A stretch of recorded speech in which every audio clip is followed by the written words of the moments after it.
Hello everyone and welcome back to a brand new video and welcome back to more iRacing, this time round in the GT3 Fix series, which genuinely I don't believe I've ever done a race in before. I was kind of just looking around for something to do on iRacing today, saw this series had popped up.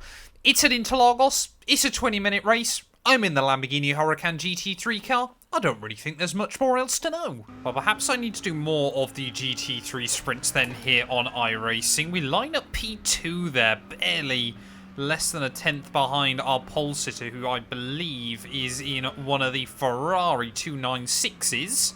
But yeah, hopefully we can try and do the Lambo proud today. Of course, just going to try and make sure that we're sat so we can see when Leon is going to go. Yeah, going to need to focus up then off the start of this one. But hopefully we can have good fun here.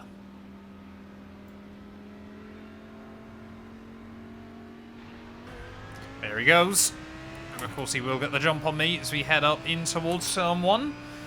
Luckily, cars behind not able to hang particularly close, as that is very, very early on the brakes there. Porsche tries to have a look down the inside of turn one. And Leon there will just try and hang me out to dry there as we try to see if we get a nose round the outside off the exit of the corner there. It was very, very closely matched in qualifying. I don't know if there's any particular car that suits this track better than others. But yeah, lap one, we'll wait and see sort of how everyone fits in there. Again, the Porsche and the Ferrari behind me showing the nose.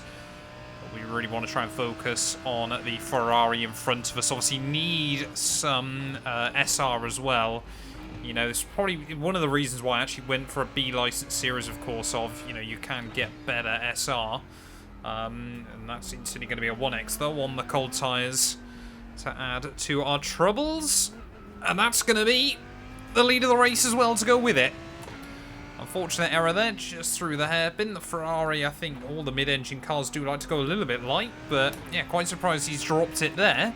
So we are now going to be the car under attack as we round our way through the final couple of corners. But yeah, pretty much the dream start then for us here. Into the lead of the race we go, but completely the wrong gear as we make our way out of the final corner. We might well have taken the lead, but we are about to lose it again then as the Porsche will try and slot through.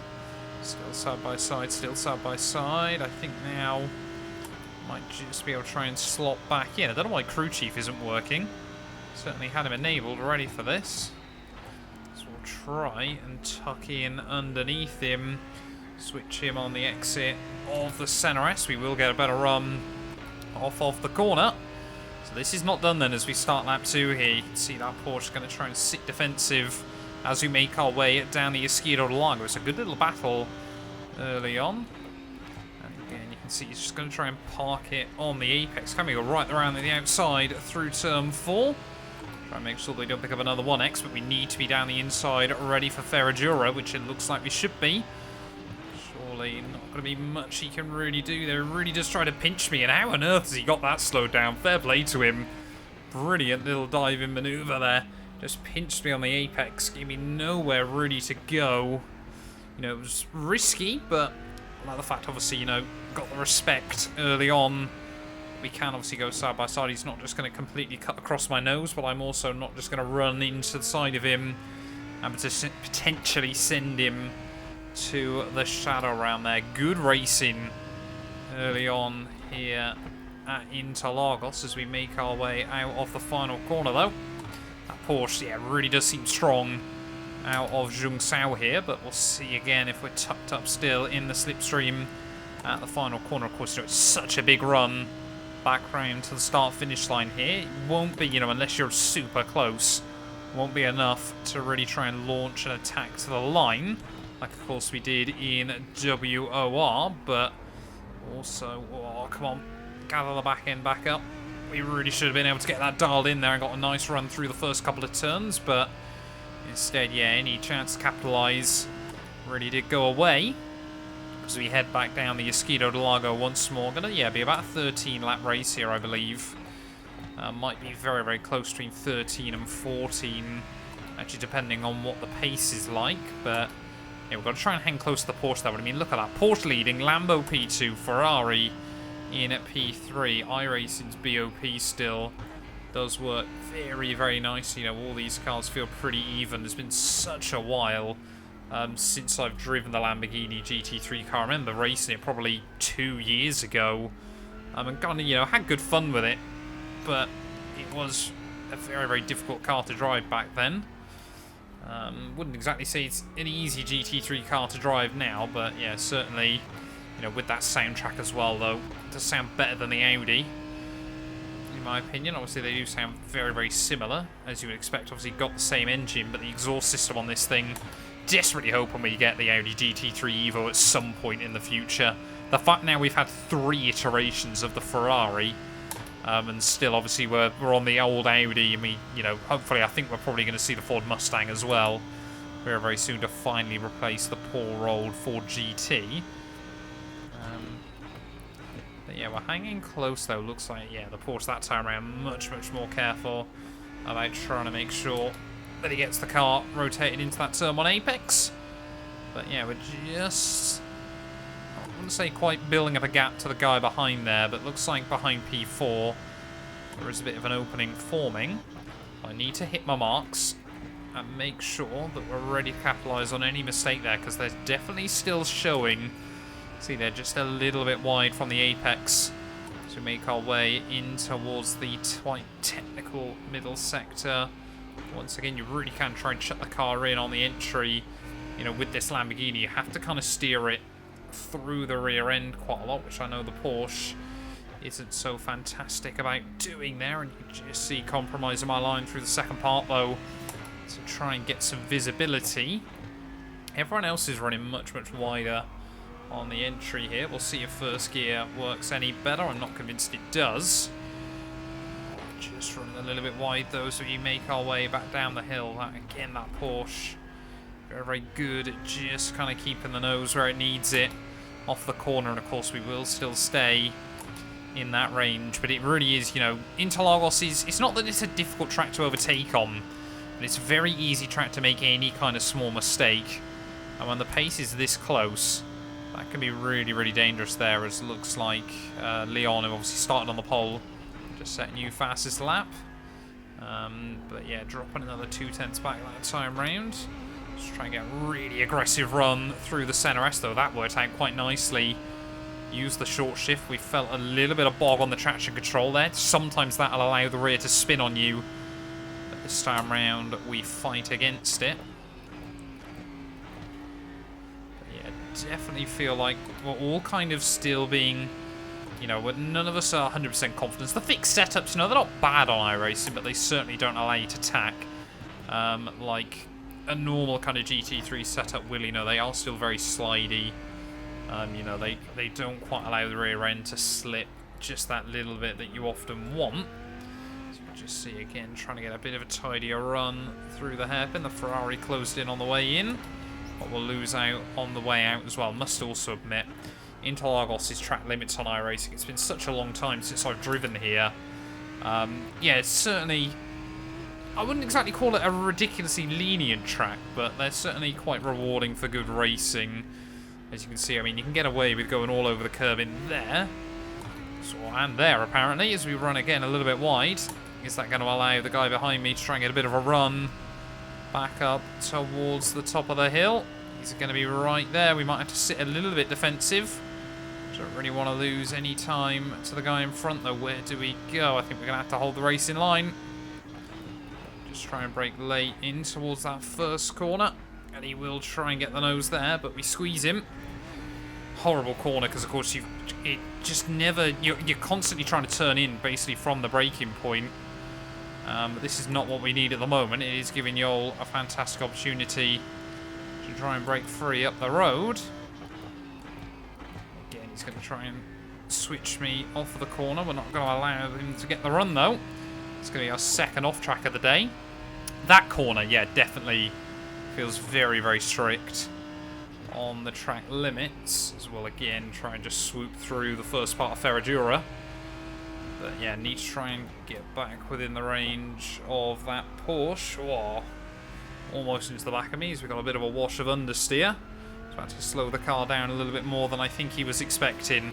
Well, Joel definitely is still struggling for pace there. It's certainly not looking comfortably quicker than the cars behind him. But to be honest, I think we need to try and get him between John and I over the next couple of laps, because that Ferrari is still looking very, very racy at the moment. Again, he's going to show the nose. But again, wide, not quite an opportunity there. We'll take a lot of curb. We'll take the 1X through turn 1.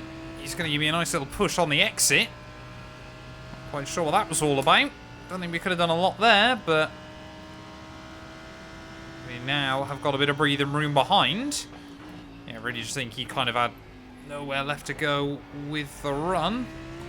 So, that's a really stupid 1X to pick up. I thought we've got the car slowed down. I don't need to pick up a 1X here. Just try to run it off of the corner quite nicely. And now we've got a bit of a window then to try and find a way around Joel here before John inevitably will close up again. This is a very, very good 4-car scrap though at the front of the field. Oh no, Hongzi has got through. I've probably butchered his name, I'm so sorry. I'm sure it's not actually pronounced Hongzi. But I'm uncultured, so I do apologise. But anyway, yeah, we need to try and get past Joel as soon as we can. Less than 10 minutes to go now of this race. Is there going to be a window out of the final corner? No, he does still seem very, very precise through there. Just over 7.5 minutes to go, so 5 laps left then of this event. I mean, yeah, Raphael in P5 now is not a million miles away. So we are all still bunching up on each other. And of course, yeah, we don't know how good Honks is going to be. You know, how aggressive he might be when he gets to me. You know, is he just going to try and send it? Is he going to take the opportunities that open up for him? Still finding a blend of throttle through 1. Sorry, in towards 2. And then obviously short shift up is the way to go there. As yeah, you can see now Joel very much trying to move around the road. That's going to unsettle him though a little bit into the braking zone, I'm sure. And yeah, I'm more than happy for him to start doing that. You know, I'm not going to try and go for a huge diving maneuver unless we get sort of right towards the end of the race. But if he's worried that I am, it's only going to cost him time, which is reassuring. So yeah, this curb as well, I'm always staggered by how much curbing you have to take through there. You can put all 4 wheels well over the curbing, you know, right up towards the inside, but the game again will let you get away with it. Just making our way through. And again through here, he's often actually nudging the inside curb too early and actually pushing himself a little bit wide there. Again, he's done it. We just don't quite have the confidence through this final corner. Now we might. Big mistake there from Joel. And are we now going to be able to try and get a run as we'll tuck into some slipstream?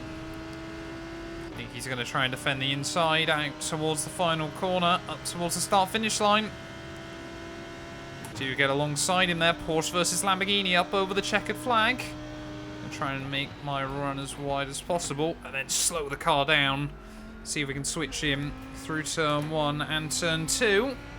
Which we will get a nice run off the turn 2. Through the center S exit we go. Got to try and stick in the slipstream. You've got to keep him defensive on that inside. We will get there. Can we try and have a look around the outside again? Oh no, just ran a little bit wide on the exit, didn't have the confidence. And yeah, this is really starting to bring Honzi and John into this battle once again. We've got to be smart. This is good fun here. A bit annoyed with the 5X so far. But this track does kind of invite you to it still. Whoa! Great. Why has he parked the bus? Great. He's just parked. He's just brake checked me. He's just brake checked me, and we've been taken out by the guy behind. Why was he so slow through the middle of that corner there? We're up to 9x now because of that. Somehow we're still in P2 in all of the commotion, but what has Joel done? Well, round in the final corner then to start the last lap here from Interlagos. And yeah, 10x. Really not what we wanted from this one, but yeah, really don't know what Joel was doing, whether he just got a bit of a wobble. But either way, it's worked out okay for him, and the 3 cars that were battling him have all kind of been screwed over it, especially feel bad for Hongzi. You know, aggressive manoeuvre, just kind of having a look to the inside down at turn 7. It was probably ended up what put him in that situation. But yeah, really frustrating for all of us. Obviously, he had to hop on the brakes, not to run into the back of the car in front, and then just all hell broke loose. But I mean, it's worked for Joel. It's worked for him beautifully. So we round our way through the final lap. Oh, that's going to pick up another 1x. Super annoying to do late on in the day, but yeah, frustrating. Definitely have had the pace to win here, but I don't think we can ever really complain too much about a P2 either. Can't complain about yet another 1x though on this final lap. We've definitely picked up some aero damage in all of the squabbling, but as we round our way through these final few corners though, 12x, dearie me. A 20-minute sprint race there when 4 or 5 I was worried about earlier on. We just cannot bring our SR in the right direction at the moment, but as we make our way then through the final couple of corners, Joel is going to take home the dub. We are going to come through for a P2 though, unless we run out of fuel or something wild up towards the start-finish line there, and yeah, definitely felt like we had the pace to beat that Porsche, but John behind me as well was looking very, very quick there. Right at the final corner, up towards the start-finish line. It is going to be P2 to P2 when all is said and done. You know, can't be, like I said, ooh, I'm gonna spin it over the line as well and give myself another couple of incidents. Let's just get off the track and take a look at our final results. Well, taking a look then at our final race results, only an SR loss of 0.1 is not the end of the world, all things considered. An 81 iRating as well brings us closer and closer to that 2K once again. Looks like Joel as well, yeah, had 10 instant points as well, so not ideal for him. But yeah, we never even led a single lap throughout that race either, of course. You know, we led for all of 2 corners. All things considered there. But yeah, you know, a bit of a shame obviously about that instant towards the end, but it is what it is. You know, thank you all so much for watching nonetheless. If you have enjoyed, please do make sure to leave a like, get yourself subscribed, and we'll be back very, very soon with more sim racing content. A massive thank you to all of my YouTube members and my Patreon supporters for their continued donations to help my work. These things go much further than I think a lot of you ever realise and allow me to continue making content full time here on YouTube. So if you want to support me from as little as £1 a month and be featured on all of these end clips, either click the join button next to the subscribe or head over to my Patreon. There's a link down in the description.